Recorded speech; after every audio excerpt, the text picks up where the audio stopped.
Now, it's my great, great, great pleasure, I couldn't say great enough times to mean this, because Alan is wonderful. Alan Hill is the 4th Poet Laureate of the City of New Westminster, BC, and he was appointed in 2017, this year. He has 2 books of poetry published, The Upstairs Country and The Broken Word. His poetry has been included in Rock Salt Anthology and Royal City Poets Anthologies, and his work has also appeared in many literary magazines in Canada, USA, and the UK, including Canadian Literature, Event, Antagonish Review, CV2, Cascadia Review, and Subterrane. And millions more that I had no room on the paper to write, but Alan's been everywhere, his words have been everywhere. Please come up, Alan, and thrill our ears.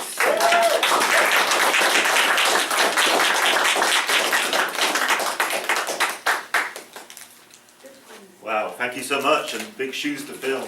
But I wanted to just thank all of you for giving me this opportunity to be the city's Poet Laureate. It's a fantastic city, a great place to live, best place I've ever lived. I've lived in a few places, and it's a home to me and my family and my kids, and it's wonderful to be here. A few specific thank yous.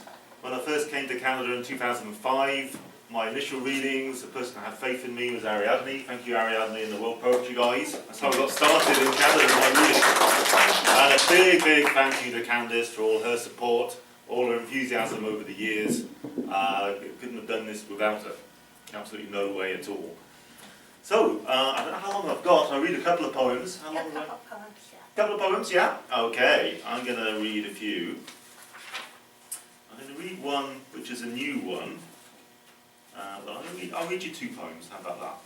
This first one is a short one, and I was on holiday recently, hence the ridiculous tan. It's not actually the Donald Trump style spray on, it's actually a genuine tan. The orange man. I try to write about happiness, and poets don't often do that because we're so involved in writing about misery. And I thought, well, I'll try and write something happy. So this is about happiness and trying to define it. It's just called happiness. That spring morning, that did not know me, had no interest in my life or death, offered it, this thing I could not see, give a shape to, a colour, taste or smell, that I knew I would not be able to keep, feed or hold safe, have for myself, that very soon, following its own unreliable timetable, would betray me, take the family silver, credit cards, smartphones. Yet still, I snatched it up as quickly as I could, pushed my flesh against it, laughed. Thank you. And I'll read you one more. One of the things over the years, I've written a ton of poems about World War I and World War II for various reasons.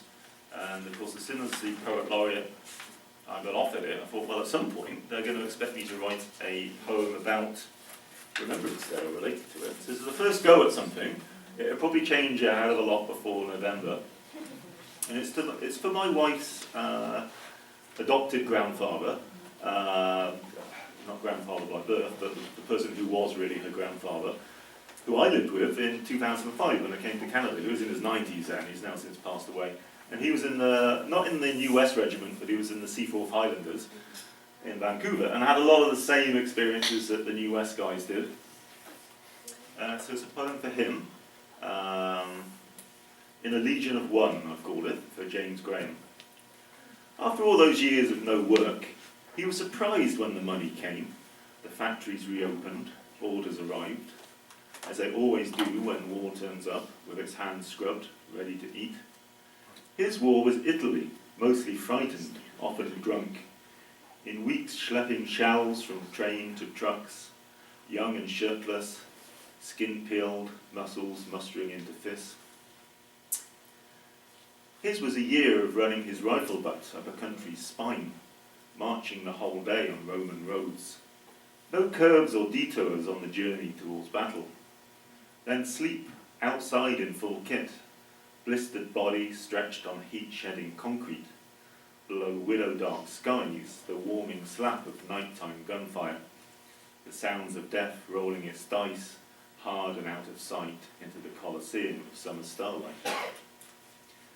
There was a winter, an autumn Christmas, watching the dead German officer, caught between lines, lose his boots, jacket, wallet, later his flesh. The walk with the peasant girl onto the mountain to her father's hut, to be fed, discover spaghetti, a rich democracy of flavours, the generous diversity in a perfect sauce. When he came home, there were the medals he never collected, the memory of what it is to eat a meal in peace. Thank you. I'd like to say a massive thank you again, and it's a great honour. I need you to sit down. Oh, Mr. really? Benson's are coming no. up. You Oh. can move the chair, Wonderful. and you'll get all your goodies after date. Oh, that's good. But well, it's not a dunk tank here, isn't it? So, I'm very honored to welcome Don Benson, Poet Laureate Emeritus, not Emerita, Emerita. Remember your Latin. And Evelyn Benson, his loyal voice and educator. And I didn't have a proper bio, but Don Benson has written a lot of books, and he's also done videos, and he's been a real asset. When we first came to New Westminster, he welcomed us, he and his wife, and got us involved in Lit Fest, which was at Royal City Mall, and we had kids reading their poetry in different languages, and we had tables, and it was really a lovely event. And so I would like to have everybody welcome Poet Laureate Don Benson and his wife, educator, teacher, and a wonderful storyteller. She's been on our radio show twice to rave reviews, and a lot of people, including myself, have started writing stories thanks to her advice. So please give a big hand to both of them.